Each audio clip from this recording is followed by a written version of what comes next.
Do you believe that death could be a doorway to another time? What if we told you right now that there are documented cases of people who died, traveled through time, and came back to tell about it? If you think near-death experiences are just hallucinations and that everything must have a scientific explanation, then we're really curious to hear how you're going to explain these 14 mysterious cases. These aren't stories about people who simply saw a white light or felt peace. No, these are accounts of individuals who claim that the moment they died, they were thrown into completely different time periods, living days, months, or even years before returning to life in our present. Some brought back knowledge they couldn't possibly have. Others returned with warnings about the future. And a few claim they're not even from our original timeline at all. So let's jump straight into the first case. And trust us, this one will make you question everything you think you know about death. During a routine surgery in a London hospital in October of 1943, a young nurse named Elizabeth Hartley went into sudden cardiac arrest and was declared clinically dead for nearly 4 minutes. But when doctors managed to revive her, Elizabeth began screaming about bombs, sirens, and buildings collapsing around her, even though the hospital was perfectly intact. What she described next left everyone in the room completely frozen. She claimed that during those 4 minutes of death, she wasn't floating above her body or walking toward a light. Instead, she said she was standing in the exact same hospital, but it was the year 2018. The building had been renovated with strange glowing screens on the walls. People wore unusual clothing, and the medical equipment looked like something from a science fiction film. Even more disturbing, she described in precise detail a terrorist attack that wouldn't happen in London for another 74 years. Now, imagine you're one of the doctors in that room. You've just brought someone back from death, and instead of being grateful or disoriented, she's hysterical, describing things that don't exist yet. Elizabeth was only 26 years old, a perfectly healthy young woman who had never shown any signs of mental illness. She worked at St. Thomas's Hospital assisting in surgeries, and by all accounts, she was level-headed, professional, and completely rational. So, when she came back from death, talking about glowing rectangles on the walls that showed moving pictures, doctors recording surgeries with tiny devices in their hands, and people communicating through machines they carried in their pockets, everyone assumed she'd suffered brain damage from oxygen deprivation. But here's where it gets absolutely fascinating. Elizabeth didn't just describe vague futuristic concepts. She gave incredibly specific details about the hospital's layout in the future, details that made absolutely no sense in 1943. She said the operating theater she died in would be converted into something called an MRI scanning room. She described automatic sliding doors made of glass, bright LED lighting in the ceilings, and patients being monitored by machines that beeped and displayed colorful graphs. Keep in mind, in 1943, most medical monitoring was done manually. The idea of electronic patient monitors wouldn't become reality for another 20 years. The most chilling part of her testimony came when doctors asked her what else she saw during those 4 minutes. Elizabeth's face went pale, and she described witnessing what she called, quote, zero near a concert venue. She said she saw young people running and screaming, covered in blood, and she heard them shouting about a bombing at something called the Manchester Arena. Now here's what makes this absolutely insane. In May of 2017, a terrorist attack at the Manchester Arena killed 22 people and injured hundreds more. Elizabeth Hartley described this event in vivid detail in October of 1943, 74 years before it happened. The hospital kept detailed records of Elizabeth's statements, and several doctors wrote about the incident in their private journals, documents that still exist today in medical archives. Some skeptics argue that Elizabeth simply had a vivid hallucination caused by her brain shutting down, and the similarities to future events are nothing more than coincidence. Others believe she may have had some kind of prophetic vision unrelated to time travel. But think about this for a moment. How does a dying brain in 1943 invent the concept of LED lights, MRI machines, smartphones, and automatic glass doors? How does it predict a specific terrorist attack that wouldn't occur for more than 7 decades? Elizabeth lived until 1991, and according to her family, she never stopped insisting that what she experienced during those 4 minutes was absolutely real. She said it wasn't a dream or a vision. She was there, physically standing in that future hospital, watching events unfold around her. She could feel the cold air from the ventilation system, hear the beeping of machines, even smell the antiseptic chemicals they used. Every sense told her it was real. So, what really happened to Elizabeth Hartley during those 4 minutes of death? Did her consciousness actually travel forward in time? Was death the doorway that allowed her to see the future? Or is there something about the moment we die that opens our minds to information beyond our normal perception? A thought that is as fascinating as it is terrifying. And if Elizabeth really did travel through time by dying, then what does that mean for the rest of us? In March of 1962, Captain Victor Hernandez was flying a routine cargo flight over the Andes Mountains when his plane suffered catastrophic engine failure. The aircraft went into a violent spiral, and Hernandez knew he had only seconds to live. He remembers the impact, the searing pain, and then absolutely nothing. But instead of waking up in a hospital or finding himself dead, he says he opened his eyes lying in a dirt road in what appeared to be a small colonial village. The year, he would later discover, was 1812, exactly 150 years before his crash. There were no planes, no modern buildings, and no way to explain how a man in a pilot's uniform speaking Spanish with a modern accent had suddenly appeared in the middle of a road. He lived in that time period for what he claims was 3 full weeks, unable to return, unable to explain where he was, until one morning he woke up gasping for air in a hospital bed in 1962, with doctors telling him he'd been in a coma for only 18 hours. Captain Hernandez was a veteran pilot with over 15 years of experience flying cargo routes throughout South America. He was 42 years old, married with 3 children, and had never shown any signs of mental instability. On the morning of March 14, 1962, he was transporting medical supplies from Lima, Peru, to Santiago, Chile, a route he'd flown dozens of times before. Everything was routine until his plane reached an altitude of 18,000 feet over a remote section of the Andes. That's when both engines suddenly failed.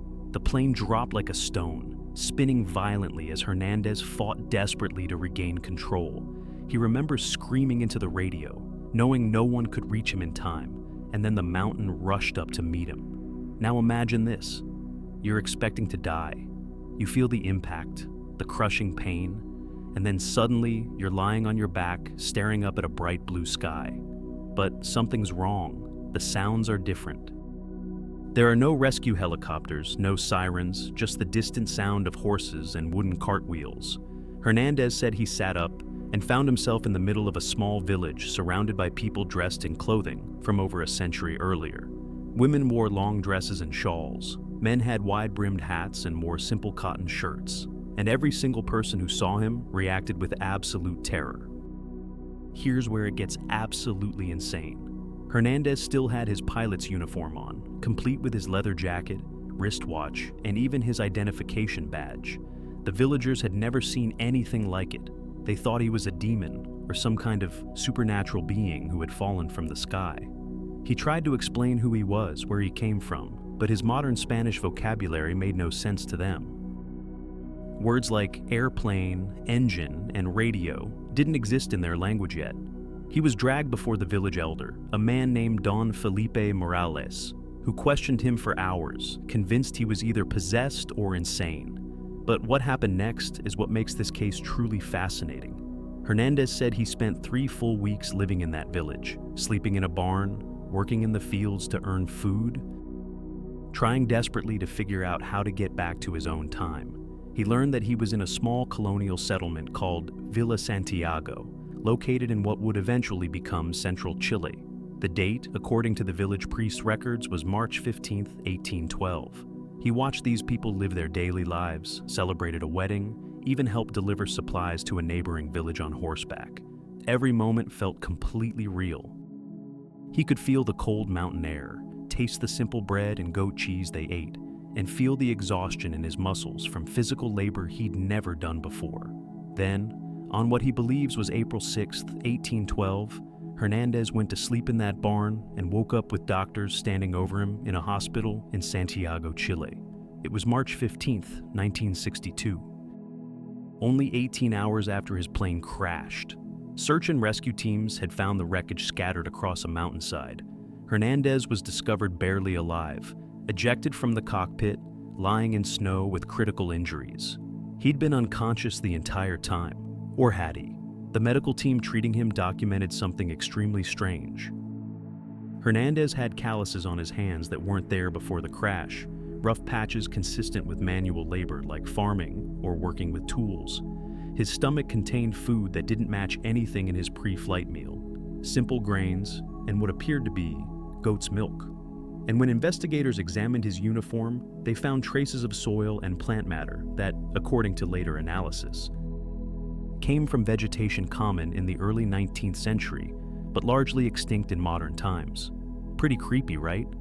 Some skeptics argue that Hernandez experienced an extremely vivid coma dream, a hallucination so detailed that his brain convinced itself it was real. Others believe he suffered brain damage from the crash and fabricated the entire story afterward. But think about this. How does a man in a coma develop calluses from manual labor that wasn't happening in the real world? How does his body digest food he never physically ate? And how did he describe specific historical details about an 1812 Chilean village that he had absolutely no way of knowing? So, was Captain Victor Hernandez's death in that plane crash actually a doorway that threw him 150 years into the past? Did he really live for 3 weeks in 1812 while his body lay dying in 1962? Or is there something about the moment between life and death that connects all points in time simultaneously? And if you could choose, would you want to know what waits for you on the other side of death? A question that's as terrifying as it is absolutely fascinating. This case is absolutely haunting because it involves a woman named Sarah Clifton, who drowned in a lake in Ontario, Canada, in July of 2009. She was underwater for over 7 minutes, and when she was finally pulled out, she had no pulse and wasn't breathing. Paramedics worked on her for another 6 minutes before they got her heart beating again. But when Sarah woke up 3 days later, she was hysterical, claiming that she hadn't been unconscious at all. Instead, she said she had lived an entire different life. According to Sarah, the moment she drowned, she found herself as a completely different person, a woman named Margaret living in rural Scotland in the year 1936. She described in vivid detail growing up in that life, getting married, having children, and eventually dying of old age in 1998 at the age of 84. She said she experienced 62 full years in another timeline, only to wake up back in her original body just moments after drowning. The most chilling part? Sarah had memories, skills, and knowledge from that entire lifetime that she never had before, including fluent Scottish Gaelic, a language she'd never studied. Sarah Clifton was 31 years old at the time of the drowning, working as a graphic designer in Toronto, with absolutely no connection to Scotland whatsoever. She'd grown up in Canada, never traveled to Europe, and had zero Scottish heritage in her family background. On July 23rd, 2009, she went swimming with friends at Lake Simcoe, about an hour north of the city. It was a warm summer afternoon, completely routine, until Sarah swam out too far and got caught in an unexpected current. Her friends watched in horror as she went under and didn't come back up. By the time lifeguards pulled her from the water, she'd been submerged for over 7 minutes. Her lips were blue, her body was cold, and she showed absolutely no signs of life. Now imagine being Sarah's family, sitting by her hospital bed for 3 days, praying she'll wake up. And then she does, but the first words out of her mouth are in a language nobody recognizes. She was speaking Scottish Gaelic fluently, with what linguists later confirmed was an authentic Highlands accent from the mid-20th century. When she finally started speaking English again, she was sobbing, asking for her children, calling for her husband Duncan, insisting she needed to get back to her farm in Inverness. The doctors thought she was having a psychotic break, but what happened next left everyone absolutely speechless. Sarah began describing in extraordinary detail a life that wasn't hers. She said her name was Margaret Campbell, born in 1914 in a small village outside Inverness, Scotland. She described growing up during the Great Depression, rationing food during World War II, meeting a young farmer named Duncan Campbell at a local dance in 1936 and marrying him that same year. She talked about their 4 children, naming each one, describing their personalities, their lives, even how they grew up and had children of their own. She described the texture of the wool from the sheep they raised, the smell of peat burning in their fireplace, and the exact layout of their stone farmhouse. Every detail was vivid, specific, and emotionally real to her. But here's where it gets absolutely insane. Sarah said she didn't just remember this life, she lived it. She felt every moment. She experienced the joy of holding her babies, the grief when her youngest son died in a car accident in 1973, the slow decline of her health as she aged, and finally the peaceful death in her sleep in 1998 at the age of 84. She said she remembered dying as Margaret, closing her eyes in that farmhouse surrounded by her family, and then instantly opening them again underwater in Lake Simcoe in 2009. 62 years compressed into 7 minutes of drowning. The evidence supporting her story is what makes this case truly fascinating. Within days of waking up, Sarah could speak Scottish Gaelic fluently, a language that takes years to learn. She could also knit complex traditional Scottish patterns she'd never seen before, cook authentic Scottish recipes she'd never tasted, and even sing Gaelic folk songs that aren't widely known outside of Scotland. Linguists tested her extensively and confirmed she wasn't just speaking random phrases, she had complete conversational fluency, including regional dialect and historical slang from the 1930s and 40s. How does someone acquire that in 7 minutes of drowning? Some skeptics argue that Sarah's brain, starved of oxygen, created an elaborate false memory as a coping mechanism for the trauma of dying. Others suggest she may have accessed some kind of genetic memory or past life experience triggered by the near-death state. But think about this for a moment. If it was just a hallucination, how did she learn an entire language? How did she gain practical skills like traditional knitting patterns and cooking techniques that require muscle memory and years of practice? And why did she grieve so deeply for people who, according to our reality, never existed? To this day, Sarah Clifton insists that the life she lived as Margaret Campbell was absolutely real. She says it was more real than her life as Sarah. She still mourns the loss of her children from that timeline, still dreams about the farm in Scotland, and still struggles with the fact that the people she loved for 62 years simply don't exist in this world. She's tried to research whether Margaret Campbell was a real person, searching Scottish records from that time period, but has found no definitive proof. Extremely creepy, right? So, what really happened to Sarah during those 7 minutes underwater? Did her consciousness actually travel into another timeline and live an entire lifetime while her body was dying in our world? Is death a doorway that allows us to experience parallel lives, other versions of ourselves in different realities? And if Sarah really did live 62 years as Margaret Campbell, then which life is real? Or are they both equally real, just in different timelines? A thought that is as mind-bending as it is absolutely terrifying.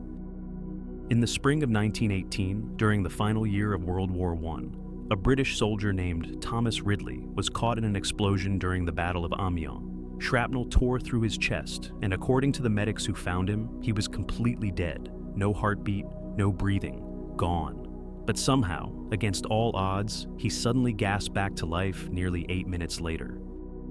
When he was stable enough to speak, Thomas told a story so bizarre that the military doctors thought he'd suffered brain damage from oxygen deprivation. He claimed that during those 8 minutes, he wasn't in darkness or floating in some peaceful void. He said he was standing in a strange metallic room with bright lights, and in front of him stood an old man who looked exactly like him. This man, Thomas insisted, was himself at the age of 73, and he was living in the year 1963. The older version of himself told him that death was not an end but a doorway, and that he had been pulled forward in time to receive a warning about something terrible that would happen if he didn't change his path. When Thomas returned to life, he was different, obsessed with writing down everything the older version of himself had told him, predictions that would later prove eerily accurate. Thomas Ridley was a 28-year-old infantryman from Manchester, England. He'd enlisted in 1914 at the start of the war and survived 4 brutal years of trench warfare, gas attacks, and constant bombardment. By August of 1918, he was a veteran soldier who'd seen more death than most people could imagine. On August 8th, during a massive Allied offensive near Amiens, France, his unit was advancing across open ground when German artillery shells began raining down. Thomas was hit directly by shrapnel from an explosion, pieces of metal piercing his chest and lung. The field medics who reached him minutes later said there was absolutely no doubt he was dead. They even began moving on to other wounded soldiers when suddenly, 8 minutes after being declared deceased, Thomas's chest heaved and he gasped for air. Now imagine being a military doctor in 1918, working in a field hospital filled with dying men. And one of them comes back from the dead, talking about meeting himself as an old man in the future. That's exactly what happened. When Thomas was finally coherent enough to speak, he kept repeating that he'd been somewhere else, that he'd traveled through time. The doctors initially dismissed it as delirium, but Thomas was insistent and remarkably specific about what he'd experienced. He said the moment everything went black on the battlefield, he opened his eyes in what he described as a room made entirely of smooth, shiny metal. The lights were bright but didn't flicker like the oil lamps or candles he was familiar with. They just glowed steadily from the ceiling. And then he saw the old man. Thomas said the man was sitting in a strange chair, wearing clothes Thomas didn't recognize. And when he looked at the man's face, he felt a shock of recognition. It was him, just decades older, with gray hair, deep wrinkles, and a scar on his chin that Thomas didn't have yet, but would get in 1922. The older Thomas spoke calmly, telling his younger self that he'd survived the war, but would face a crucial decision in 1937 that would determine the rest of his life. He said that if Thomas followed his planned path, he would make a terrible mistake that would lead to tragedy. The older version gave specific instructions, telling him to avoid a business opportunity that would be presented to him by a man named Edward Cousins, and to instead move his family to Canada. But here's where it gets absolutely insane. Thomas wrote down everything his older self told him in a journal that still exists today in the Imperial War Museum archives. In his entries from 1918, he documented predictions about his own future, including the exact year he would get the scar on his chin, the name of the woman he would marry in 1921, even the names of his 3 children who hadn't been born yet. And every single prediction came true. In 1922, Thomas was in a bar fight and got a deep cut on his chin that left a permanent scar.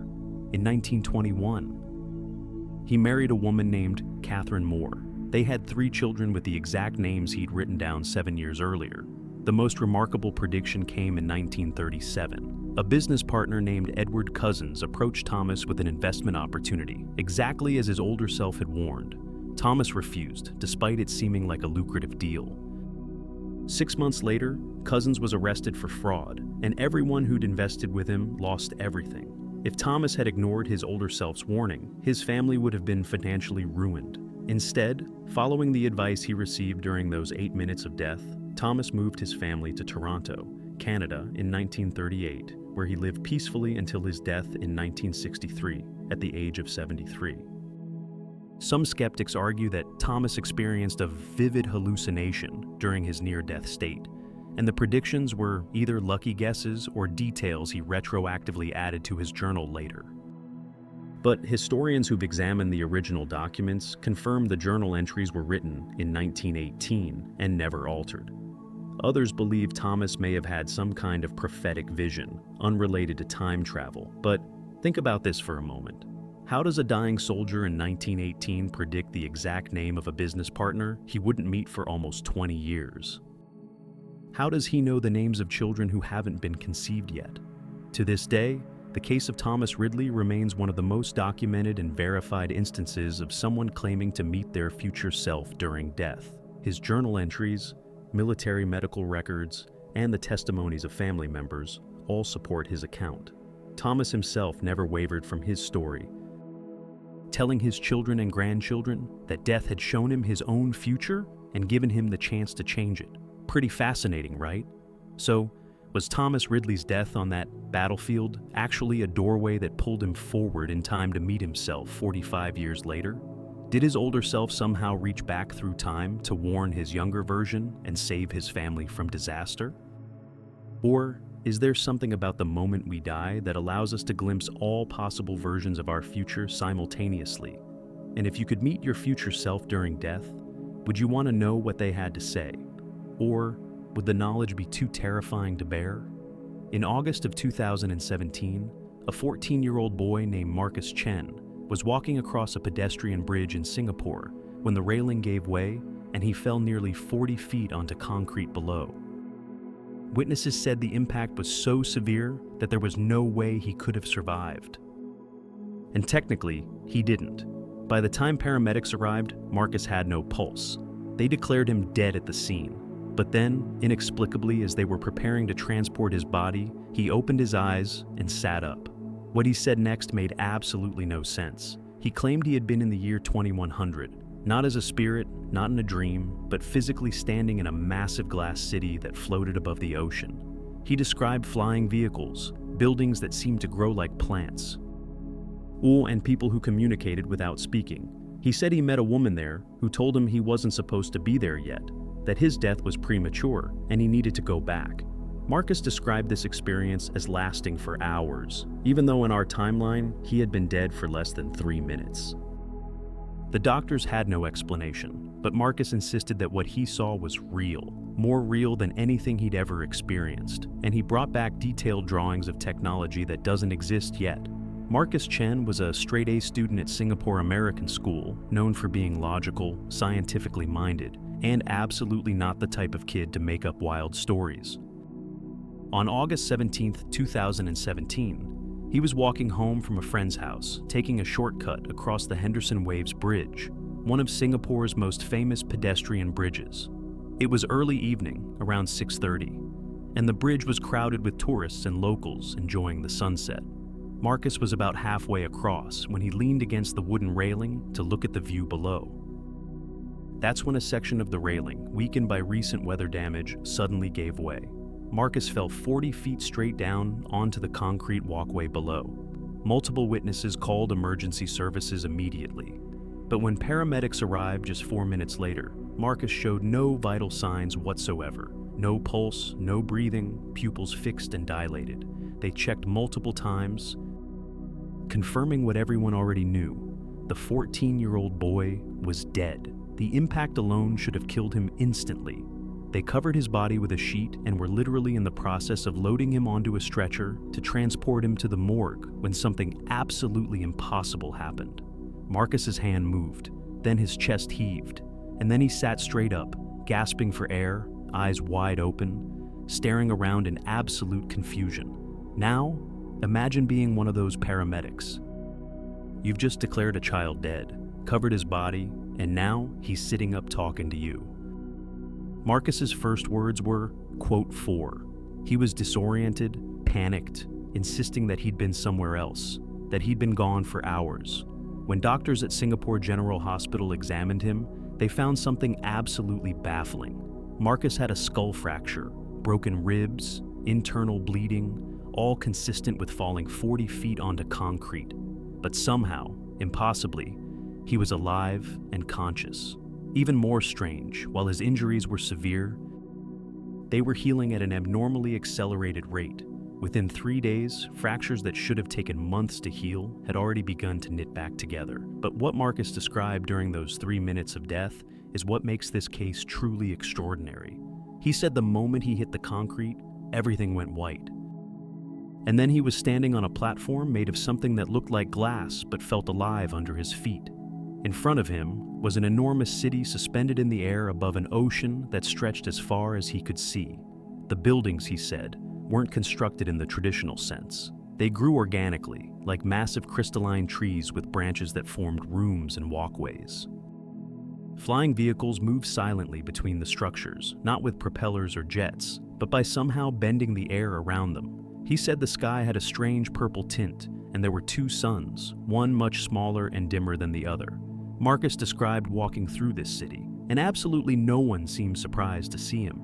People walked past him wearing clothes that changed colors based on their emotions, shifting from blue to green to warm oranges and reds. They communicated without speaking, and somehow Marcus could understand them, like their thoughts were being projected directly into his mind. Then a woman approached him, tall, with silver hair and eyes that seemed to glow faintly. She told him his name, his full name, Marcus Chen Wei Jun, even though he'd never introduced himself. She said, quote 5, "Here's where it gets absolutely insane." When Marcus woke up in the hospital, he immediately asked for paper and pencils, and he started drawing. He drew detailed schematics of the technology he'd seen, energy systems that harvested power directly from the molecular vibration of water, transportation devices that manipulated gravitational fields instead of using engines, communication implants that translated thought into language, and most remarkably, he drew architectural designs for buildings that could grow themselves using programmed biological material. Engineers and architects who later examined his drawings said the concepts were theoretically possible, but decades or even centuries beyond our current technology. How does a 14-year-old boy with no engineering background design functional quantum energy systems?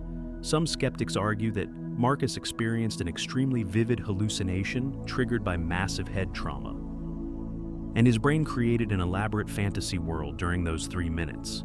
Others believe he may have had a near-death experience combined with exposure to too much science fiction media. But think about this.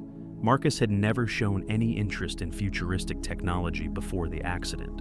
He was into sports and music, not physics and engineering. Yet after his death, he suddenly possessed knowledge about theoretical technologies that professional scientists are only beginning to explore. His drawings include mathematical equations for energy transfer systems that, according to quantum physicists who've reviewed them, are actually viable. To this day, Marcus Chen, now 21 years old, maintains that his experience in the year 2100 was absolutely real. He says it wasn't a dream or a vision. He was there physically, breathing the air, feeling the strange texture of the ground beneath his feet, experiencing hours of time in a place that shouldn't exist yet. He's spent the years since his accident studying physics and engineering, trying to understand the technology he saw, trying to recreate some of the designs from memory. Pretty fascinating, right? So, did Marcus Chen's death on that bridge actually throw his consciousness 83 years into the future? Did he really stand in a city that won't exist for another century? And who was the mysterious woman who sent him back, telling him his timeline was broken? Was she a future version of someone he knows? Or was she something else entirely, a guardian of time making sure he returned to complete whatever purpose he's meant to fulfill? And if Marcus really saw our future, does that mean everything is predetermined, or did his glimpse into 2100 give him the chance to change it? Questions that are as mind-bending as they are absolutely terrifying. This case will absolutely blow your mind because it involves a firefighter named Daniel Kovach, who was trapped in a burning building in Chicago in December of 2004. According to the incident report, Daniel inhaled toxic smoke and suffered severe burns before the floor collapsed beneath him. When his team finally pulled him out, he had no vital signs. He was declared dead at the scene. But in the ambulance on the way to the morgue, he suddenly came back to life, screaming in what paramedics described as a foreign language. When Daniel finally calmed down and began speaking English again, he told an absolutely insane story. He claimed that the moment he died in that fire, he woke up in ancient Rome, specifically in the year 79 AD, just days before Mount Vesuvius erupted and destroyed Pompeii. He said he wasn't just observing this time period, he was living in it, trapped in the body of a Roman citizen named Lucianus. He experienced the terror of the eruption, the ash, the heat, and then he died again in Pompeii. And that second death, he says, is what brought him back to 2004. Even more disturbing, when researchers later asked him to describe details about Pompeii that wouldn't be discovered until years later, he was correct about architectural features and artifacts that hadn't been excavated yet. Daniel Kovach was a 36-year-old veteran firefighter with the Chicago Fire Department, assigned to Engine Company 17. He'd been fighting fires for 12 years and was known as one of the most reliable, level-headed members of his crew. On December 9, 2004, his team responded to a massive warehouse fire on the south side of Chicago. The building was a 4-story structure filled with chemical storage containers, and the fire was spreading rapidly. Daniel and 3 other firefighters entered the building to search for potential victims trapped inside. That's when the second floor collapsed without warning, sending Daniel crashing down into the inferno below. His team found him minutes later, unconscious, covered in third-degree burns, surrounded by flames. They dragged him out, but by the time they got him outside, Daniel wasn't breathing. The paramedics on scene worked on him for several minutes, trying to restart his heart, but nothing worked. He was gone. They officially declared him dead at 7:43 p.m. and loaded his body into an ambulance to transport him to the hospital morgue. But then, roughly 6 minutes into the drive, something impossible happened. Daniel's eyes shot open. He gasped violently for air, and he started screaming in what the paramedics later described as Latin. Now, imagine being those paramedics. You're transporting what you think is a dead body, and suddenly the corpse sits up screaming in an ancient language. They immediately pulled over and called for backup, trying to calm Daniel down, but he was hysterical, thrashing around, yelling words nobody could understand. It took nearly 20 minutes before he started speaking English again, and when he did, he kept repeating the same phrase over and over. "I was Lucianus. I died in Pompeii. I felt the ash choking me." When Daniel was stable enough to give a full account, he told doctors an absolutely extraordinary story. He said the moment he lost consciousness in that Chicago warehouse fire, he opened his eyes lying on a stone floor in what appeared to be an ancient Roman villa. He wasn't Daniel Kovacs anymore. He was a man named Lucianus, a wealthy merchant living in the city of Pompeii in the year 79 AD. He said he had complete memories of this life, knew his wife's name, Claudia, knew his children, his business partners, even the exact location of his home near the Forum. He experienced 5 full days as Lucianus, living a completely normal Roman life, until the morning of August 24th, when Mount Vesuvius began to erupt. Daniel described in horrifying detail watching the sky turn black, feeling the ground shake violently beneath his feet, and seeing massive clouds of ash and pumice raining down from the sky. He said he tried to flee with his family, but the streets were clogged with panicked people. The ash was so thick he could barely breathe. Buildings were collapsing around him, and then, just like in the Chicago fire, he felt the searing heat, the inability to breathe, and the darkness closing in. He died again, suffocated by volcanic ash in Pompeii. And the instant Lucianus died in 79 AD, Daniel Kovacs woke up gasping in the back of an ambulance in 2004. Here's where it gets absolutely insane. Historians and archaeologists who interviewed Daniel asked him to describe specific details about Pompeii that only an expert would know, and he did. He described the exact layout of streets and buildings in sections of Pompeii that hadn't been fully excavated yet in 2004. He talked about a specific mosaic floor in what he called his villa near the Forum, depicting dolphins and sea creatures. 3 years later, in 2007, archaeologists uncovered that exact mosaic in the location Daniel had described. He also mentioned a hidden room beneath a bathhouse where wealthy Romans stored valuables. That room was discovered in 2009, exactly where Daniel said it would be. Some skeptics argue that Daniel must have studied Pompeii extensively at some point, and his oxygen-deprived brain pulled those memories to create a vivid hallucination. But Daniel had never been to Italy, never studied Roman history, and had absolutely no interest in archaeology. Others suggest he may have seen a documentary or read something years ago and forgotten about it consciously, but his subconscious remembered during the trauma. But think about this. How do you explain him knowing about archaeological discoveries that hadn't been made yet? How did he describe rooms and artifacts that were still buried under volcanic ash in 2004? To this day, Daniel Kovacs insists he lived an entire 5 days as Lucianus in ancient Pompeii. He says he remembers the smell of olive oil burning in lamps, the taste of wine mixed with honey, the feeling of wearing a Roman toga, and the absolute terror of watching a mountain explode and knowing death was coming. He says dying in that warehouse fire didn't take him to heaven or show him a white light. It threw his consciousness nearly 2,000 years into the past, into another man's body. And he lived and died as that person before returning to his own time. Extremely creepy, right? So, was Daniel Kovach's death in that Chicago fire actually a doorway that sent his consciousness back to ancient Rome? Did he really experience the eruption of Mount Vesuvius as a Roman citizen named Lucianus? And if he died twice, once in Pompeii and once in Chicago, which death was real? Or were they both equally real in different timelines? And what does it mean that he could describe archaeological features that wouldn't be discovered for years after his experience? Was he actually there? Or did his dying mind somehow access information from the past that exists somewhere in the fabric of time itself? Questions that are as fascinating as they are absolutely terrifying. In November of 2012, a cardiologist named Dr. Raymond Fisher suffered a massive heart attack in his own office in Seattle. He collapsed.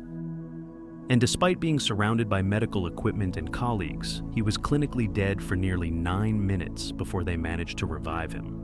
But Dr. Fisher didn't experience the typical near-death phenomenon of peace and light. Instead, he claims he was violently thrown forward in time to the year 2387. And what he saw there, he says, was the end of human civilization as we know it. He described a world where the sun was dying, the oceans had turned red, and the few remaining humans lived in underground cities, desperately trying to survive.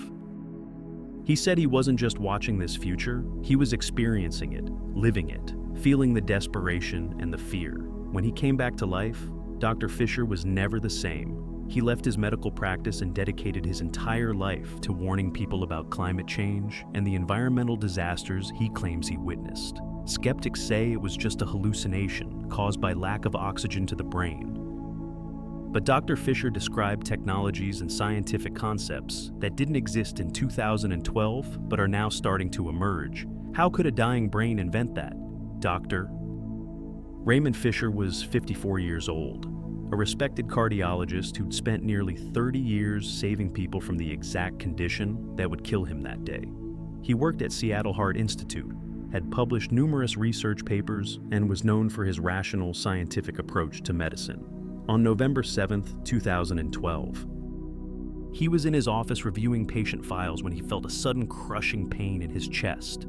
He knew immediately what was happening. He managed to press his emergency call button before collapsing to the floor. His colleagues rushed in within seconds, had a defibrillator ready within a minute, but nothing worked. Dr. Fisher's heart had stopped completely, and for 9 agonizing minutes, he was clinically dead.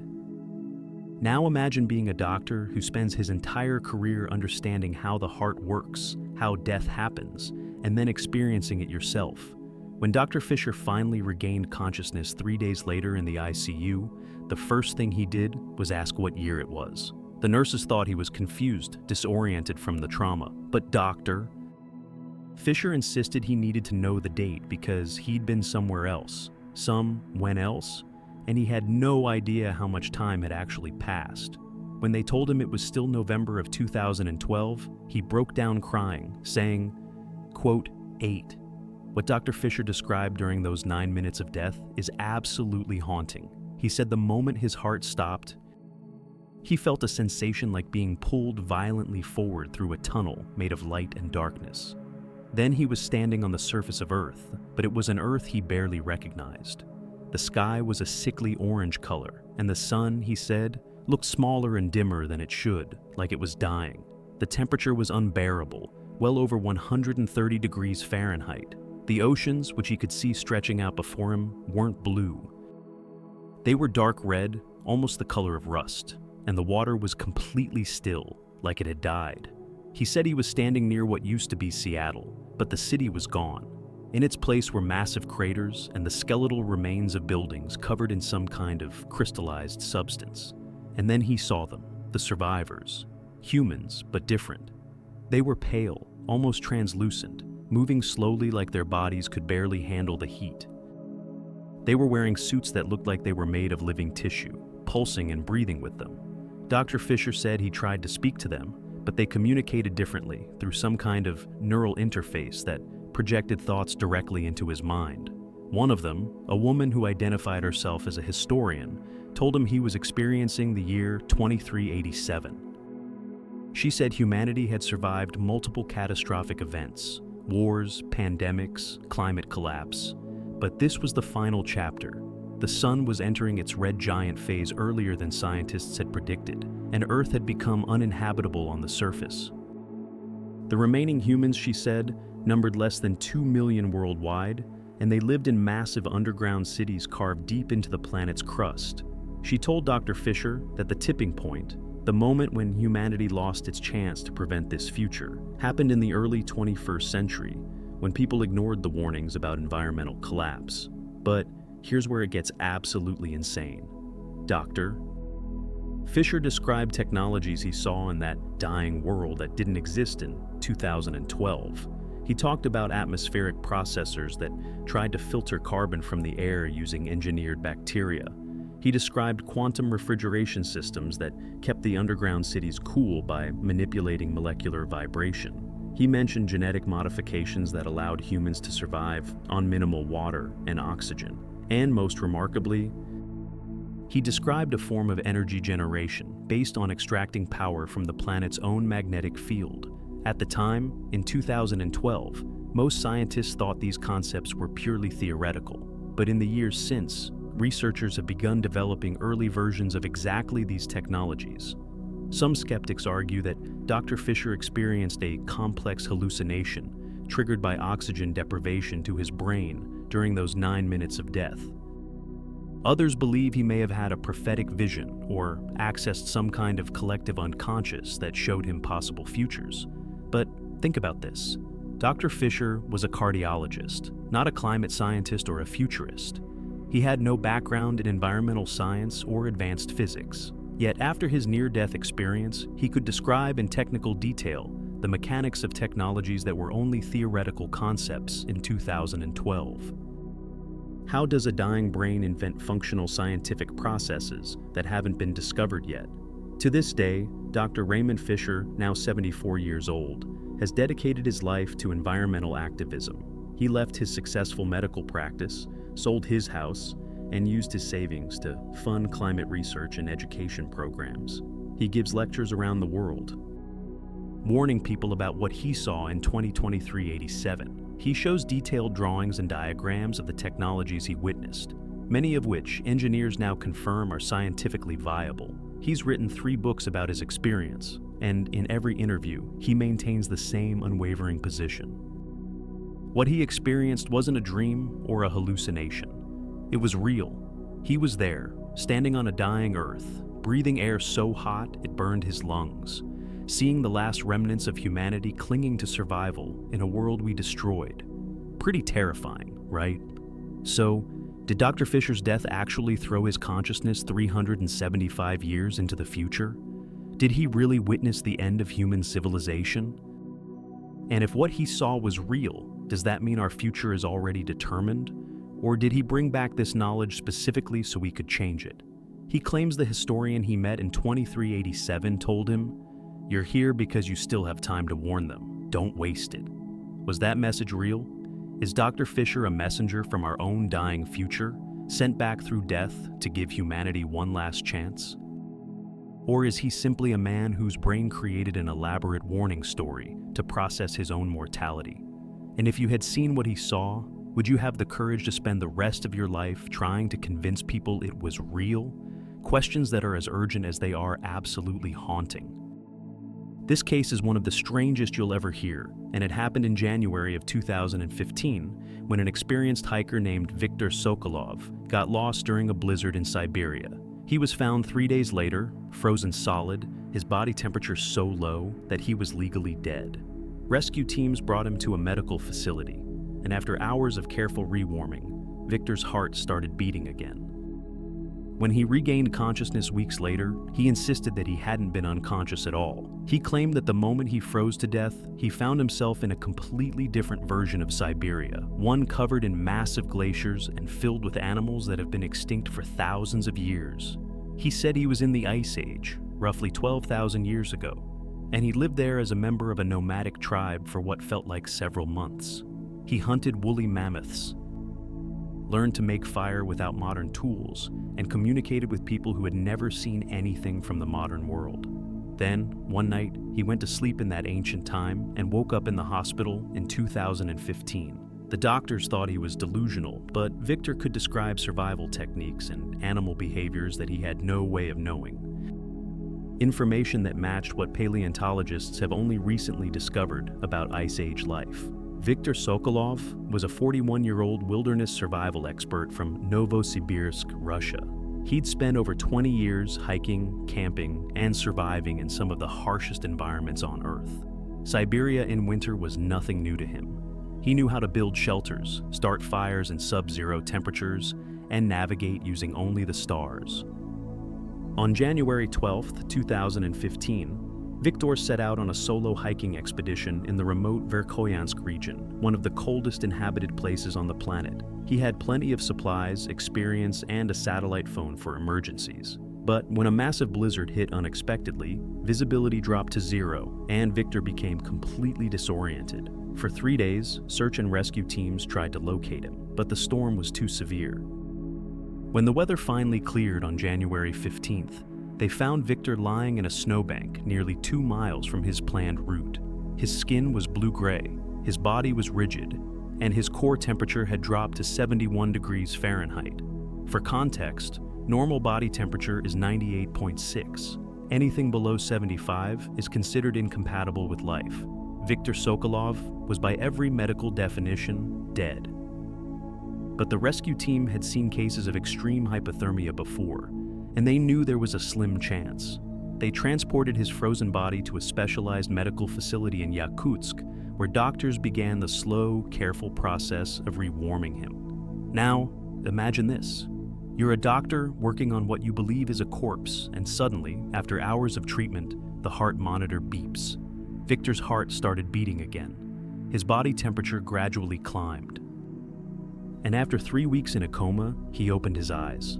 The first words he spoke were in a language nobody recognized, a guttural, primitive-sounding dialect that linguists later determined had similarities to ancient Proto-Indo-European languages spoken thousands of years ago. When Viktor finally started speaking Russian again, he was confused, disoriented, asking where his tribe was, where the mammoths had gone, why everything looked so strange. What Viktor described during those weeks of being frozen is absolutely mind-blowing. He said the moment he lost consciousness in the snow, he opened his eyes and found himself standing in the exact same region of Siberia, but everything was different. The landscape was covered in massive ice sheets hundreds of feet thick. The air was even colder than the blizzard he'd been caught in, and the sky had a clarity he'd never seen before, like he could see every star in the universe. And then he saw them, woolly mammoths, massive creatures covered in thick brown fur, moving in herds across the frozen tundra. Viktor said he encountered a group of people, Ice Age humans, living in temporary shelters made of mammoth bones and animal hides. They were short, stocky, with thick beards and clothing made entirely from furs and leather. At first, they were terrified of him, pointing spears at him, speaking in a language he couldn't understand. But over time, through gestures and basic sounds, they accepted him into their tribe. He said he lived with them for what felt like 3 or 4 months, learning to hunt, to make tools from stone and bone, to survive in conditions that would kill a modern human in hours without proper gear. He described hunting giant elk, fishing through ice with spears made from carved bone, and participating in rituals around massive fires where the tribe would paint symbols on cave walls. But here's where it gets absolutely insane. When Viktor woke up in the hospital, he demonstrated skills and knowledge he'd never had before. He showed doctors how to start a fire using only sticks and dried moss, a technique that matches archaeological evidence of Ice Age fire-starting methods. He drew detailed sketches of woolly mammoths and cave lions, depicting muscle structure and behavior patterns that weren't fully understood until recent paleontological studies. He described how Ice Age hunters used specific throwing techniques to take down large game, methods that anthropologists discovered only years later through analysis of ancient hunting sites. Some skeptics argue that Viktor's brain, shutting down from hypothermia, created an elaborate survival fantasy based on documentaries or books he might have seen years ago. Others believe he experienced a form of genetic memory, accessing knowledge passed down through his ancestors who actually lived during the Ice Age. But think about this. Victor described the taste of mammoth meat, saying it was tough, gamey, and had to be cooked for hours over low heat to become tender. He talked about how cave lions hunted in pairs, using coordinated attacks that recent fossil evidence has only just confirmed. How does a freezing, dying brain invent details that match archaeological discoveries that hadn't been made yet? To this day, Viktor Sokolov maintains that he didn't hallucinate or dream his time in the Ice Age. He says he lived it, felt it, experienced every moment of those months as real as anything in his modern life. He claims he can still remember the names the tribe gave him, the feeling of wearing furs that weighed nearly 40 pounds, and the taste of food cooked over open fires in a world where humans were not the dominant species. He says the hardest part wasn't surviving in the Ice Age. It was coming back to a world with cars, computers, and heated buildings after months of living in the most primitive conditions imaginable. Extremely creepy, right? So, did Viktor Sokolov's death from freezing actually throw his consciousness 12,000 years into the past? Did he really live for months as an Ice Age human, learning survival skills that modern science is only beginning to understand? And when he went to sleep in that ancient time and woke up in 2015, what exactly happened? Did his consciousness jump back, or did his body in the past die, sending him forward again? And if freezing to death can open doorways through time, what other extreme conditions might do the same? Questions that are as fascinating as they are absolutely terrifying. Dr. Naomi Watkins was a theoretical physicist at MIT who had spent her entire career studying the nature of time. In April of 2019, she underwent surgery for a brain aneurysm, and during the procedure, something went catastrophically wrong. Her heart stopped, and she flatlined for 6 minutes and 42 seconds. When the surgical team revived her, Dr. Watkins began speaking in extremely technical language about quantum mechanics and temporal loops, concepts far beyond what even she had been researching. She claimed that during her death, she didn't travel to a different time period in the traditional sense. Instead, she said she experienced all of time simultaneously. Past, present, and future existed as one, and she could see her entire life, her birth, her death, and everything in between, all at once. But here's where it gets absolutely insane. She said she also saw herself dying multiple times in multiple timelines, living different lives, making different choices. And each time she died, she looped back to another version of reality. She claimed that death isn't an ending or even a doorway to one place. It's a reset button that throws you into another timeline entirely. After the surgery, Dr. Watkins began writing equations that even her colleagues couldn't understand. Mathematical proofs that she insists explain how death is the mechanism for traveling between parallel timelines. Is she right? Or did her brain create this elaborate theory to make sense of dying? Dr. Naomi Watkins was 47 years old, one of the leading minds in theoretical physics, specializing in quantum mechanics and the nature of space-time. She'd published over 60 peer-reviewed papers, taught at MIT for 15 years, and was known for her rigorous, evidence-based approach to science. She didn't believe in anything supernatural or mystical. Everything had to be provable, measurable, backed by mathematics. On April 19, 2019, she checked into Massachusetts General Hospital for what should have been a routine procedure to repair a small brain aneurysm discovered during a regular checkup. The surgery was considered low risk. Dr. Watkins even joked with the surgical team beforehand, asking them not to let her die before she finished her latest research paper. But during the surgery, as doctors were carefully navigating the delicate blood vessels in her brain, something went catastrophically wrong. A secondary aneurysm that hadn't shown up on any of the scans suddenly burst. Blood flooded into her brain cavity, her blood pressure dropped instantly, and her heart stopped. The operating room erupted into controlled chaos as the surgical team fought to save her life. They worked on her for 6 minutes and 42 seconds, a time frame that was precisely documented in the surgical records, before they finally got her heart beating again. Now, imagine this. You're a brilliant physicist who spent your entire career trying to understand time through mathematics and theory, and then you die and experience something that shatters everything you thought you knew. When Dr. Watkins regained consciousness 2 days later, she wasn't the same person who went into surgery. The first thing she did was demand a whiteboard and markers. Before anyone could even check her vital signs properly, she was writing equations, complex mathematical formulas that filled the entire board. Her colleagues who came to visit were stunned because the math she was writing wasn't just advanced, it was revolutionary, dealing with concepts that didn't exist in current physics. Dr. Watkins described her experience during those 6 minutes and 42 seconds as the most profound moment of her entire existence. She said that the instant her heart stopped, she didn't see darkness or a tunnel of light. Instead, she felt like she was suddenly pulled out of the linear flow of time entirely. She could see her whole life spread out before her, like a massive tapestry, every moment happening simultaneously. She saw herself as a child playing in her backyard, as a teenager studying physics for the first time, as a professor giving lectures, and as an old woman dying in a hospital bed. All at the exact same moment. But what happened next is what makes this case truly extraordinary. Dr. Watkins said that as she observed her own timeline, she began to see branches, alternate versions of her life splitting off at key decision points. In one timeline, she became a concert pianist instead of a physicist. In another, she died in a car accident at age 23 and never became a scientist at all. In yet another, she married a different person and had children, living a completely different life. She said she could see herself dying in each of these timelines, hundreds of different deaths, and every single time she died in one timeline, her consciousness would loop back and continue in another. She described it like this to her colleagues, quote 10, "Pretty mind-blowing, right? Here's where it gets absolutely insane. The equations, doctor."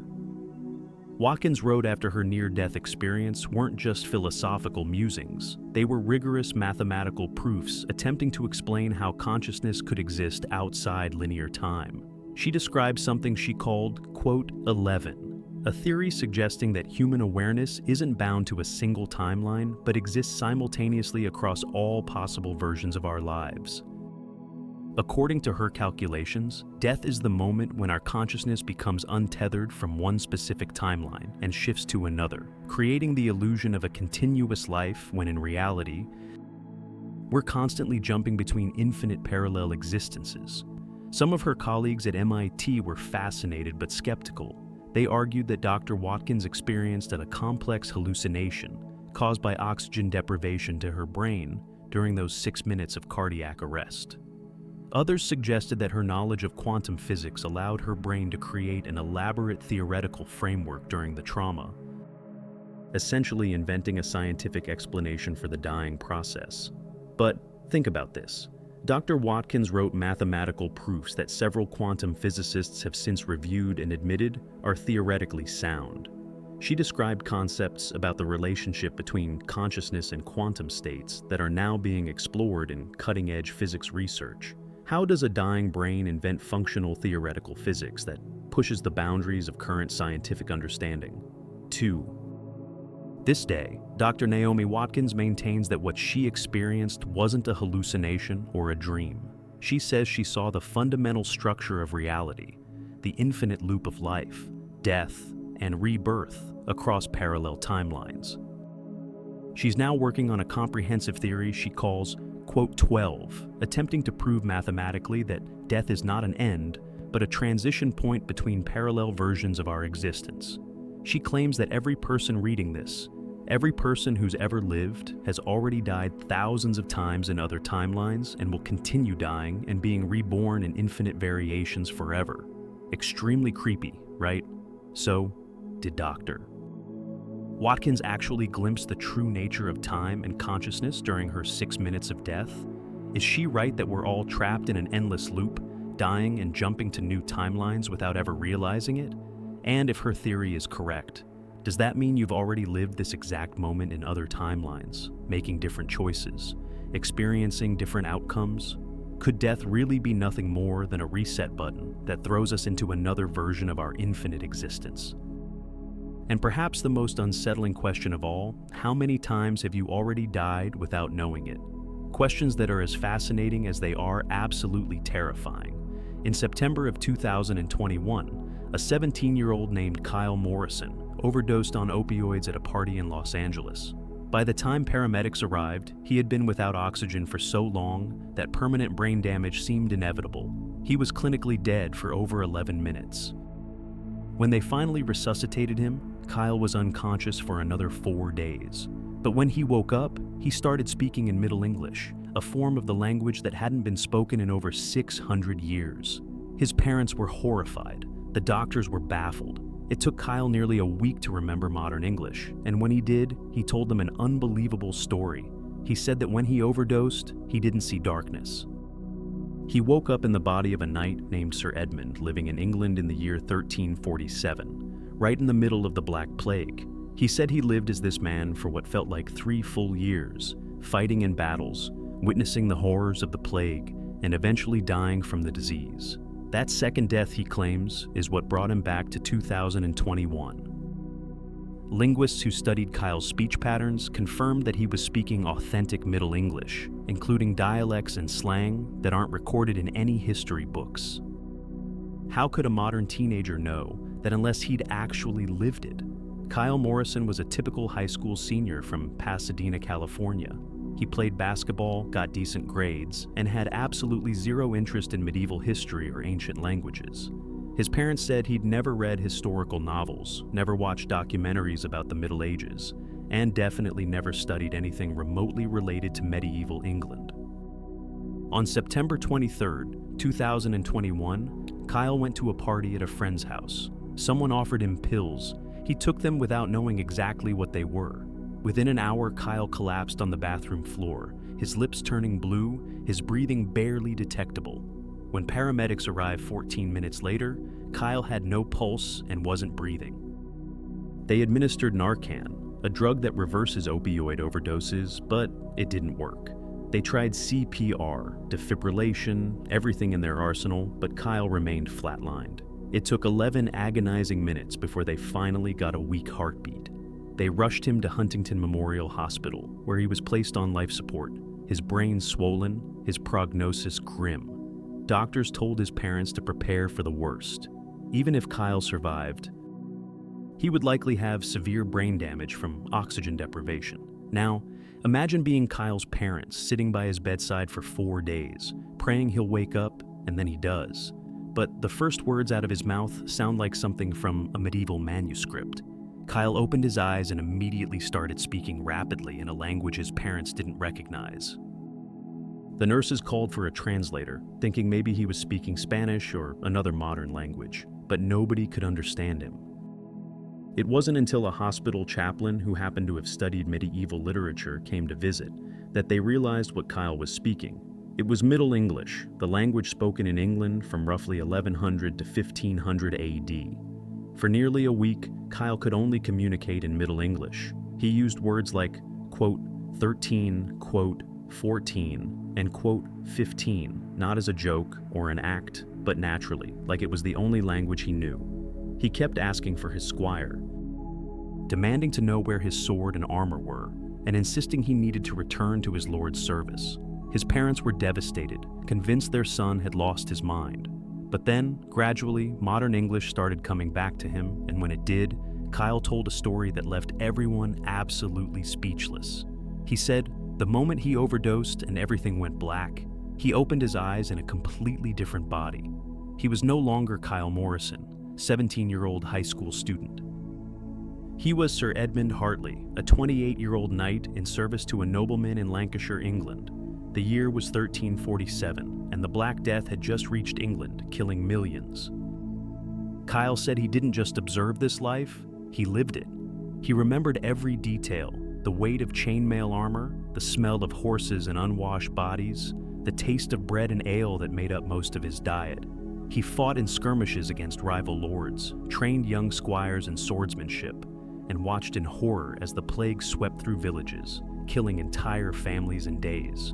But here's where it gets absolutely insane. Kyle described specific details about medieval life that he had absolutely no way of knowing. He talked about how knights would urinate through gaps in their armor during long battles because it was too difficult to remove. He described the exact process of forging a sword, including temperatures and hammering techniques that match historical records. He explained medieval battle formations and cavalry tactics that aren't taught in schools or shown in movies. And most remarkably, he spoke Middle English with regional dialect variations from 14th century Lancashire, including slang terms and pronunciations that only exist in obscure academic texts that Kyle had never read. Linguists from UCLA came to interview Kyle and recorded hours of him speaking Middle English. They confirmed that his speech patterns, grammar, and vocabulary were authentic to the 1300s. But what truly shocked them was that Kyle used colloquial phrases and informal language that doesn't appear in any written records from that period, the kind of everyday speech that common people use but was never formally documented. One linguist said, "It's like he's speaking a living version of the language that we've only seen preserved in formal documents and literature." Kyle claims he lived as Sir Edmund for 3 full years, experiencing the daily reality of medieval England. He fell in love with a woman named Eliza, the daughter of a merchant. He survived 2 major battles, and then, in 1350, he contracted the plague. He described dying slowly over the course of a week, his body covered in painful buboes, fever burning through him, and the priest giving him last rites. The moment Sir Edmund died, Kyle said, he gasped awake in the hospital in 2021. Some skeptics argue that Kyle's brain, starved of oxygen for 11 minutes, created an elaborate fantasy world pulled from fragments of movies, books, or video games he'd been exposed to over the years. Others believe he experienced a past life regression triggered by the near-death state. But think about this. How does a 17-year-old kid who's never studied medieval history suddenly speak authentic 14th century Middle English, including regional dialects and informal slang that isn't recorded anywhere? How does he describe sword forging techniques and battle tactics with accuracy that impresses actual medieval historians? To this day, Kyle Morrison insists that his 3 years as Sir Edmund Hartley were absolutely real. He says he can still remember the feeling of swinging a sword, the sound of chainmail clinking as he rode on horseback, and the terror of watching the plague consume entire villages. He's written detailed accounts of his experiences, and medieval scholars who've reviewed them say the level of historical accuracy is extraordinary for someone with no background in the period. Extremely creepy, right? So did Kyle Morrison's overdose actually throw his consciousness 674 years into the past? Did he really live for 3 years as a medieval knight, fighting battles and dying from the Black Plague before returning to his teenage body in modern Los Angeles? And if death can send us into other lives, other times, does that mean every person who dies might be living entire lifetimes in different eras without anyone in our timeline ever knowing? Or is Kyle's story proof that our consciousness doesn't belong to just one time period, one body, one life, but can jump between different existences whenever death creates an opening? Questions that are as fascinating as they are absolutely terrifying. This case is absolutely heartbreaking and mind-bending at the same time. In June of 2007, a woman named Rachel Devereux went into labor at a hospital in Dublin, Ireland. But during the delivery, she suffered a massive hemorrhage and went into cardiac arrest. The doctors fought to save both her and the baby, but for 7 agonizing minutes, Rachel was dead. Her heart wasn't beating, her brain wasn't receiving oxygen, and the monitors showed a flatline. But then somehow, they brought her back, and both she and her daughter survived. When Rachel was stable enough to talk, she told the doctors something that made absolutely no sense. She said that during those 7 minutes, she didn't experience the typical near-death phenomenon. Instead, she claimed she was sitting in a small apartment somewhere in the future, and across from her was a woman in her mid-20s. This woman, Rachel said, introduced herself as Emma, her daughter, but not as a newborn, as a fully grown adult living in the year 2032. Rachel described details about Emma's life, her career as an architect, her partner's name, even the city she lived in, all information that a mother couldn't possibly know about a child who had just been born seconds ago. Even more disturbing, Rachel says Emma told her, quote 17. Now, 16 years later, Rachel's daughter Emma is growing up, and according to Rachel, small details are starting to match the future version she met during her death. Rachel Devereaux was 32 years old, a primary school teacher in Dublin, and this was her first pregnancy. Everything about the pregnancy had been normal until June 14, 2007, when she went into labor 3 weeks early. The delivery started routinely, but then, without warning, Rachel began bleeding uncontrollably. A placental abruption, the doctors later explained. Within minutes, she'd lost massive amounts of blood. Her heart stopped. The delivery room erupted into chaos as medical staff fought to save both mother and baby. Now, imagine this. You're dying during childbirth, and instead of seeing your life flash before your eyes, you're suddenly sitting in a quiet apartment you've never seen before. Rachel said the experience was so vivid, so real, that she initially didn't understand she was dying.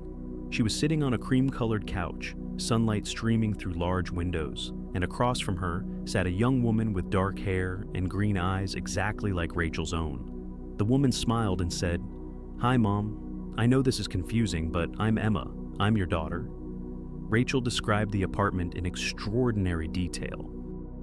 She said it was in Amsterdam, on the 3rd floor of a converted warehouse building near a canal. The woman, adult Emma, told her she was 25 years old, worked as an architect, specializing in sustainable building design, and lived with her partner, a woman named Sophie. Emma showed Rachel photographs on her phone, pictures of buildings Emma had designed, photos of Emma and Sophie traveling together. Rachel said Emma even told her specific things, like a birthmark Emma would have on her left shoulder blade, and that Emma would break her wrist falling off a bicycle at age 9. But here's where it gets absolutely insane. Emma told her mother, quote 19, Rachel said that's when she realized she wasn't in a dream. This was real, and she had a choice. When Rachel came back to life and held her newborn daughter minutes later, she immediately checked. Emma had a small birthmark on her left shoulder blade, exactly where the adult version said it would be. As Emma has grown up, other details have started matching. At age 9, Emma fell off her bicycle and broke her left wrist. Emma has shown a natural talent for drawing and building things, telling her parents she wants to be an architect. And most eerily, Emma has asked her mother multiple times about a woman named Sophie, saying she feels like she's supposed to meet someone with that name. Some skeptics argue that Rachel experienced a vivid hallucination triggered by oxygen deprivation, and the matching details are either coincidences or unconscious influence where Rachel subtly guided Emma toward the future she imagined. But think about this. How does a dying brain invent a specific career path, a partner's name, and a city her daughter will live in decades before any of it happens? And how do you explain the birthmark Rachel described before she ever saw her newborn daughter's body? To this day, Rachel maintains that she met the adult version of her daughter during those 7 minutes of death. She says Emma is now 16, and every year that passes, more details align with the future version she met. Pretty fascinating, right? So, did Rachel's death during childbirth actually pull her forward in time to meet her daughter as an adult? Was it a message from the future, a glimpse of what will be, or perhaps even a plea from her unborn child's consciousness reaching back through time to save her mother's life? And if Rachel really did see Emma's future, does that mean our children's entire lives are already mapped out, waiting to happen? Or did Rachel's glimpse of the future actually create it? Locking Emma into a predetermined path. Questions that are as beautiful as they are absolutely terrifying. In the state of Texas in 1997, a man named Leonard Cross was executed by lethal injection for a crime he maintained he didn't commit. According to official records, Leonard was pronounced dead at 11:42 p.m. on September 19th. But here's where the story takes an absolutely bizarre turn. 3 days after his execution, Leonard woke up gasping for air in a small apartment in Houston, alive, breathing, and completely terrified. He insists that he remembers dying, he felt the chemicals enter his bloodstream, felt his consciousness fading, and then woke up in the year 1973, more than 20 years before his execution. But he wasn't in a different body, he was himself, as a young man, living his life all over again. He says he tried to change things, tried to avoid the events that led to his arrest, but no matter what he did, he ended up in the exact same prison, convicted of the exact same crime, facing the exact same execution. This is his third time, he claims, living this loop, and every time he dies, he wakes up back in 1973, forced to relive it all again. Skeptics say he's delusional, that he never actually died, and this is an elaborate hoax, but there are records, photographs, and witnesses that confirm Leonard Cross was executed. So how is he alive now? And if his story is true, is he trapped in some kind of time loop where death isn't an escape, but just another beginning? Leonard Cross was convicted in 1994 for the murder of a convenience store clerk during a robbery in Houston. He was 37 years old at the time of his arrest, and from the moment police put handcuffs on him, he claimed he was innocent. Despite maintaining his innocence through the trial and 3 years on death row, Leonard was executed at the Huntsville Unit Prison on September 19, 1997. Multiple witnesses, including prison officials, the warden, and a chaplain, watched as the lethal chemicals were administered. Leonard was pronounced dead by the prison physician at 11:42 p.m. His body was released to his family the next day and buried in a cemetery outside Houston. But according to Leonard himself, that's not where his story ends. He claims that the moment he died on that gurney, feeling the poison stop his heart and shut down his brain, he experienced something that shouldn't be possible. He didn't see a white light or feel peace. Instead, he said, he opened his eyes and found himself lying in his bed in a small apartment in Houston. The date, according to the calendar on his wall, was March 3, 1973. He was 18 years old again, exactly the age he was that day, living at the beginning of his adult life. Now, imagine this. You're executed for a crime, you feel yourself dying, and then you wake up as your younger self, 24 years in the past, with all your memories intact. Leonard said he was initially convinced it was some kind of afterlife or purgatory, but as days passed, he realized he was actually living in 1973. Everything was real. The people, the places, the events, all matched his original memories of that time period. But this time, he had knowledge of the future. He knew what was going to happen, and he was determined to change it. Leonard claims he spent years trying to alter his path. He avoided the people who would eventually lead him into crime. He never went to the convenience store on the night of the murder. He even moved to a different city trying to escape whatever fate kept pulling him toward that execution. But no matter what he did, Leonard says, reality kept correcting itself. In his second loop, he was arrested for a different crime entirely, but during interrogation, police somehow connected him to the convenience store murder anyway. He was convicted, sentenced to death, and on September 19, 1997, he was executed again. Same prison, same gurney, same time, 11:42 p.m. And then he woke up again in 1973. Leonard says this is now his third loop through this same life. He's tried everything.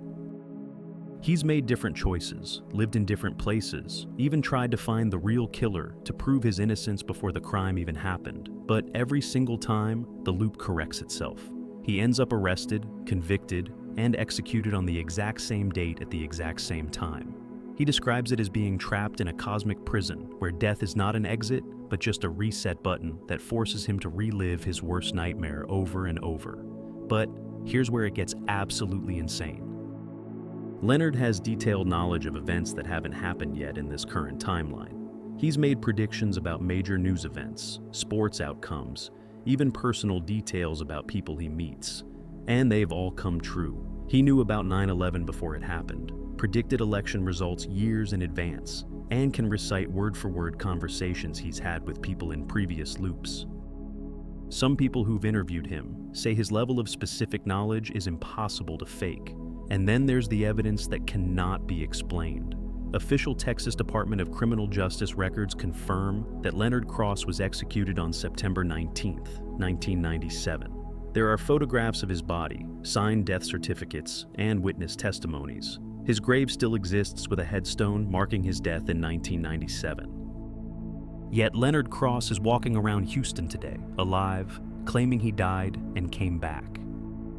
Some skeptics argue that the man calling himself Leonard Cross is an imposter, someone who assumed a dead man's identity and created an elaborate story. Others believe Leonard faked his own death somehow, though that seems impossible given the controlled environment of a prison execution. But think about this. If Leonard is lying, how does he have memories of events that happened to the real Leonard Cross in prison? Details that were never made public? How does he predict future events with such accuracy? And how do you explain the fact that multiple people who knew the original Leonard swear this is the same man? To this day, Leonard Cross insists he is trapped in a time loop that begins in 1973 and ends with his execution in 1997. He says death doesn't free him. It just sends him back to the beginning to live the same nightmare again. He's currently 38 years old in this loop, approaching the age when he knows he'll be arrested. And he's terrified because no matter what he does, he can't escape it. Extremely creepy, right? So, is Leonard Cross really trapped in an endless time loop where death is just another beginning? Did his execution somehow create a temporal prison that forces his consciousness to relive the same decades over and over? And if he really is living this life for the third time, what happens if he dies again? Will he loop back to 1973 for a fourth attempt? Or is there a way to break the cycle? And perhaps the most terrifying question of all, how many of us might be trapped in our own loops, dying and resetting without ever realizing we've lived the same life countless times before? Questions that are as fascinating as they are absolutely horrifying. In February of 2003, during a classified mission aboard the International Space Station, astronaut Commander James Ridley suffered a catastrophic equipment failure during a spacewalk. His oxygen line was severed, and within seconds, he lost consciousness. Ground control watched helplessly as his vitals flatlined. He was dead, floating in the vacuum of space with no way to save him. But then, roughly 14 minutes later, long after brain death should have been irreversible, his heart started beating again.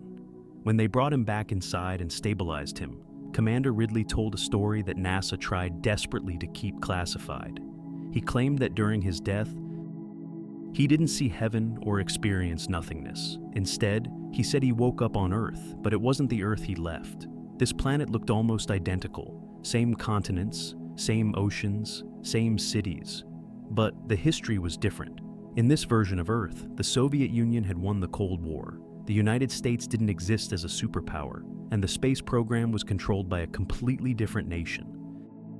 He said he lived in this parallel Earth for what felt like 2 full days before he suddenly found himself back in his body, gasping for air in the space station.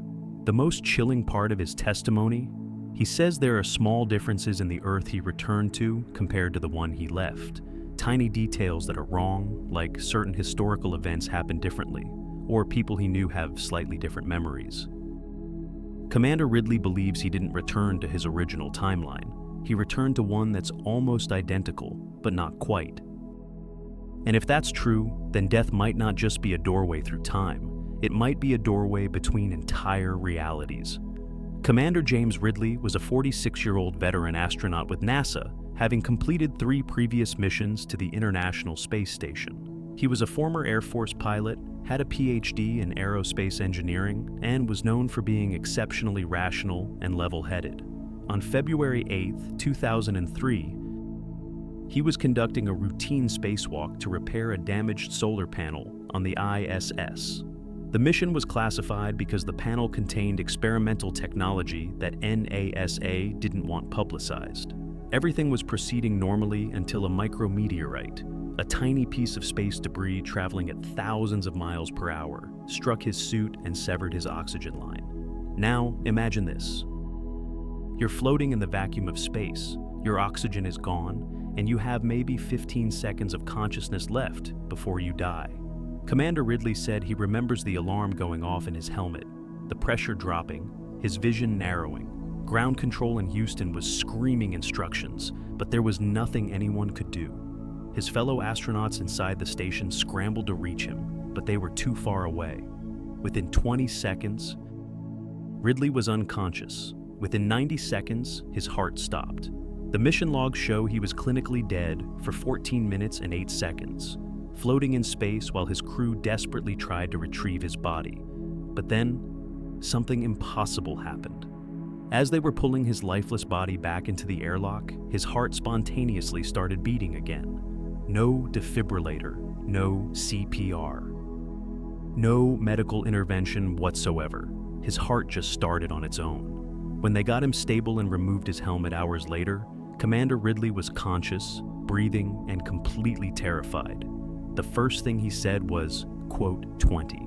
What Commander Ridley described during his 14 minutes of death is absolutely mind-bending. He said the moment everything went black in space, he opened his eyes lying in a bed in his childhood home in Phoenix, Arizona. But it wasn't a memory or a dream. He was physically there, as an adult, in a house that looked almost exactly like the one he grew up in, but with subtle differences. The furniture was arranged differently. The photographs on the wall showed his family, but some of the pictures were different, showing events he didn't remember happening. He said he walked outside and found himself in a version of Phoenix that was familiar but wrong. The street names were slightly different. Some buildings that should have existed didn't, and others that shouldn't exist were there. He turned on a television, and that's when he realized something catastrophic had happened. The news was in Russian. Every channel, Russian or languages he didn't recognize. When he finally found an English language broadcast, the reporter was talking about the Soviet American states, a country that existed where the United States should have been. Commander Ridley spent what felt like 2 full days in this parallel Earth, trying to understand what had happened. He learned that in this timeline, the Soviet Union won the Cold War through a combination of economic dominance and strategic alliances that never formed in his reality. The United States collapsed in the early 1990s, fragmenting into smaller nations. Space exploration was controlled by a coalition led by the Soviet Union and China. He met a version of his wife who didn't recognize him, spoke to colleagues who had completely different careers, and discovered that he himself, in this timeline, had never become an astronaut. But here's where it gets absolutely insane. Commander Ridley said that on the second day in this parallel Earth, he went to sleep and woke up gasping for air in the International Space Station, with his crewmates staring at him in shock. He was back, but immediately he started noticing things that were wrong, small details that didn't match his memories of his original Earth. He swears that before his death, the mission commander was a man named Stephen Kowalski, but when he came back, everyone insisted the commander's name was Robert Kowalski, and they looked at him like he was crazy for getting the name wrong. He remembered a specific conversation with his wife before the mission where she mentioned their daughter's soccer tournament, but when he called her from the station, she had no memory of that conversation and said their daughter played basketball, not soccer. The NASA psychological evaluation after his return documented these discrepancies. Commander Ridley kept insisting that certain details of his life were different, that historical events he remembered had changed. He claimed that before his death, Mount St. Helens erupted in 1979, but everyone else remembered it happening in 1980. He said a famous movie had a different title than what was now on record. Small things, tiny inconsistencies that could easily be dismissed as memory errors, except Commander Ridley was absolutely certain his memories were correct. Some skeptics argue that 14 minutes without oxygen caused severe brain damage, creating false memories and confusion about basic facts. Others believe Commander Ridley experienced an extremely vivid hallucination triggered by the dying process.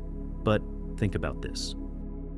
How does brain damage create a complete, coherent alternate history of the world, including political systems, language changes, and technological developments? And why would a hallucination make someone misremember specific personal details that don't match anyone else's memory?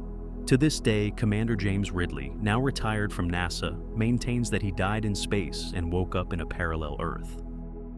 And more disturbing, he believes he didn't come back to his original reality. He says he's living in a timeline that's almost identical to the one he left, but not quite. He keeps detailed journals of things that feel wrong, discrepancies that he can't explain. And according to him, the differences are getting more noticeable. Pretty terrifying, right? So, did Commander Ridley's death in space actually throw his consciousness into a parallel universe? Did he spend 2 days living in an alternate version of Earth, where history unfolded completely differently? And when he came back to life, Did he return to the wrong timeline, landing in a reality that's close to his original but fundamentally altered? If he's right, then every person in this timeline might not be from here originally. We could all be versions of ourselves from slightly different realities. And we'd never know because our memories would have adjusted to match our current timeline. And if death really is a doorway between parallel worlds, how many times have you died and jumped to a new reality without realizing it? Questions that are as fascinating as they are absolutely mind-shattering. This is by far the most incredible, most impossible, and most disturbing case on this entire list. His name is Arthur Crane, and he claims he has died 7 times, and every single time, death threw him into a completely different point in time, or an entirely different timeline. The first time he died was in 1986 when he was electrocuted in a workplace accident.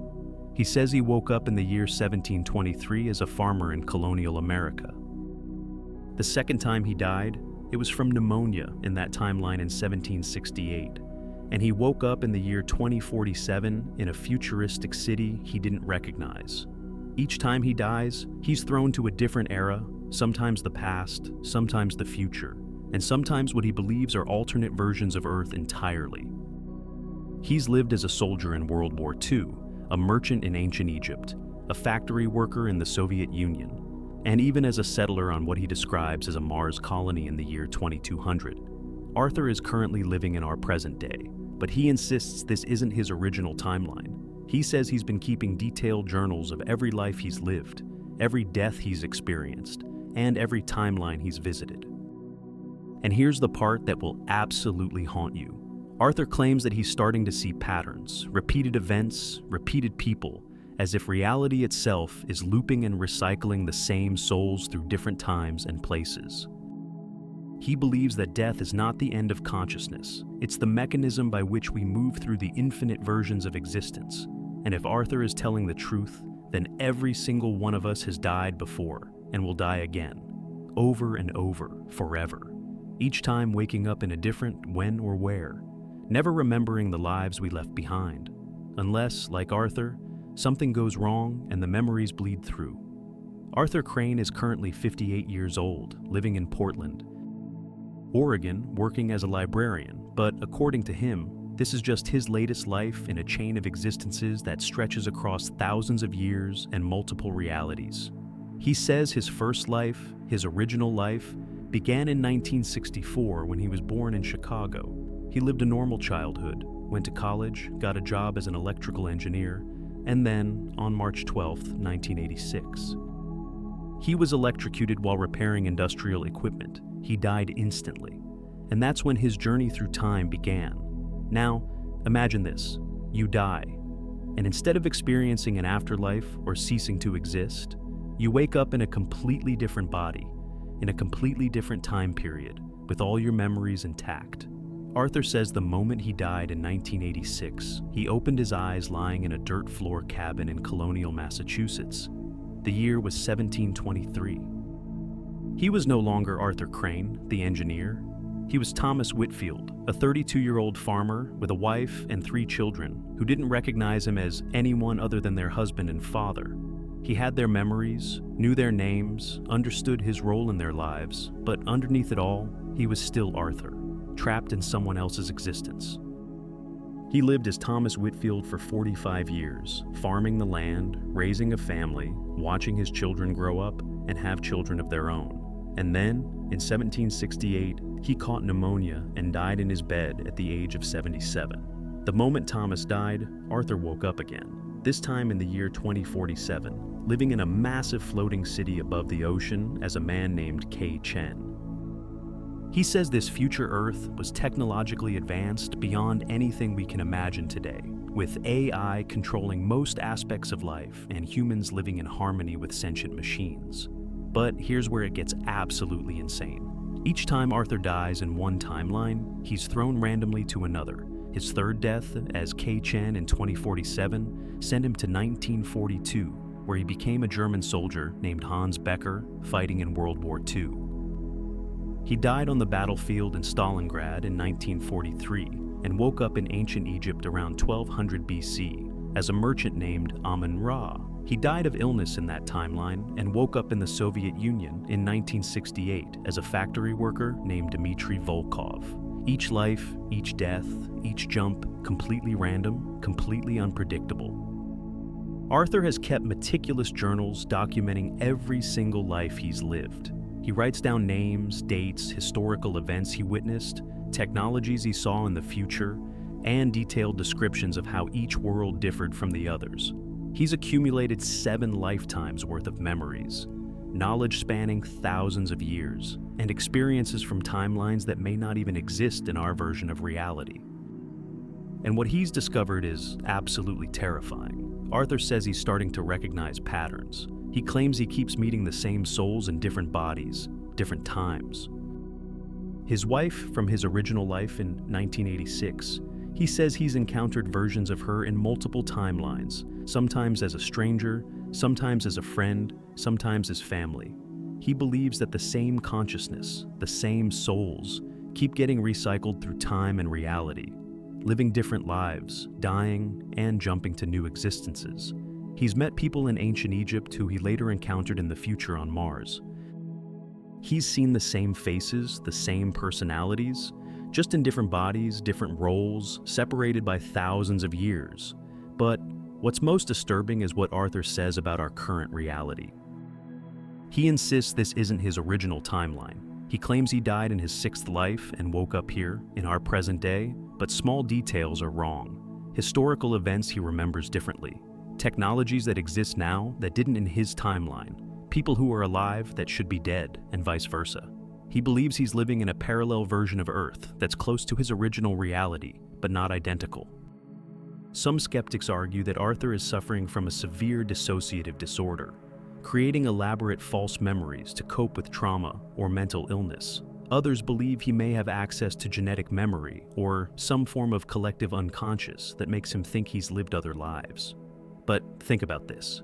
Arthur can speak 7 languages he claims to have learned in previous lives, including ancient Egyptian hieratic script that he shouldn't be able to read.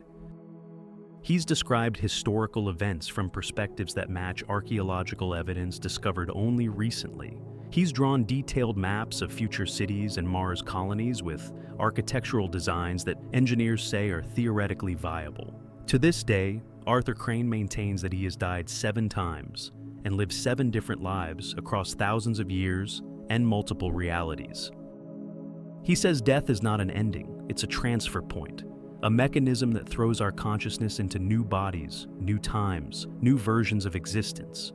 And he believes that every single person alive today has already died countless times in other timelines, other lives. And we simply don't remember because the universe erases our memories when we jump. Arthur only remembers because something went wrong in his case, a glitch in the cosmic system that allowed his memories to carry over from one life to the next. Extremely creepy, right? So, is Arthur Crane really a consciousness that's been bouncing through time and reality for thousands of years? Has he actually lived as a colonial farmer, a World War II soldier, an ancient Egyptian merchant, and a future Mars colonist? Are the souls around us really the same ones we've met in countless other lives, other times, other versions of Earth? And if death is truly a doorway that throws us into new existences, does that mean you've already died before, perhaps hundreds or thousands of times, and you just don't remember? What if everyone you love, everyone you've ever met, you've known before in other lives, other timelines, playing different roles in an endless cycle of birth, death, and rebirth across infinite realities? And what if Arthur is right, that we're all trapped in this eternal loop, dying and being reborn forever, never escaping, never truly ending, just endlessly cycling through every possible version of existence until the universe itself runs out of places to send us? Questions that are as profound as they are absolutely soul-shattering.